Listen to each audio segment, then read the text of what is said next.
ଓଡ଼ିଆ ରୀତିକାବ୍ୟାनुମୋଦି ସୁଧୀ ଶ୍ରୋତାବନ୍ଧୁମାନଙ୍କୁ ମୋର ନମସ୍କାର।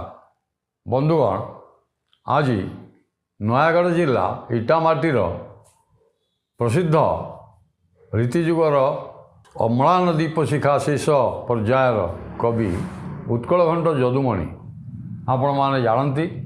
ଯଦୁମଣି କହିଲେ ଉତ୍କଳଘଣ୍ଟ ଯଦୁମଣି ଅପେକ୍ଷା କବି ଯଦୁମଣି, ହାସ୍ୟବ୍ୟଙ୍ଗ କବି ଯଦୁମଣି କହିଲେ ସମସ୍ତେ ଜାଣନ୍ତି।